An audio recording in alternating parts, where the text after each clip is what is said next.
پاکستان میں دہشت گردی کے واقعات میں بھارت اور افغانستان ملوث ہیں۔ جعفر ایکسپریس پر حملے کا مین اسپانسر بھارت ہے۔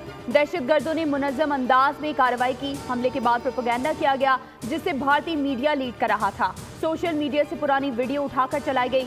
D G I S P R lieutenant general Ahmed Sharif Chaudhry کی پریس کانفرنس، کہا جعفر ایکسپریس کو دہشت گردوں نے آئی ڈی دھماکے کے ذریعے روکا۔ ایک گروپ نے بچوں اور عورتوں کو ٹرین کے اندر رکھا، باقی مسافروں کو دہشت گردوں نے باہر بٹھا لیا۔ سیکیورٹی فورسز کی کارروائی سے بیشتر دہشت گردوں کو بھاگتے بھی دیکھا گیا۔ زرار کمپنی نے خود کش حملہ آوروں کو مہارت سے مارا۔ دہشت گردوں کا انسانیت، بلوچیت، اسلام اور پاکستان سے کوئی تعلق نہیں۔ دہشت گردی کے خلاف ہم سب کو متحد ہونا ہوگا۔ جعفر ایکسپریس پر دہشت گرد حملے کی شدید مذمت کرتا ہوں۔ سیکیورٹی فورسز کو بہادری پر سلام پیش کرتا ہوں۔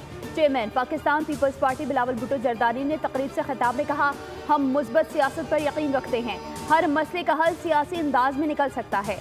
کل سندھ اسمبلی اجلاس میں پانی کی تقسیم پر ارکان کا موقف لیا۔ آپ کے تحفظات وفاق تک پہنچا رہے ہیں، چاہتے ہیں پسماندہ علاقہ ترقی کرے اور پانی کی منصفانہ تقسیم ہو۔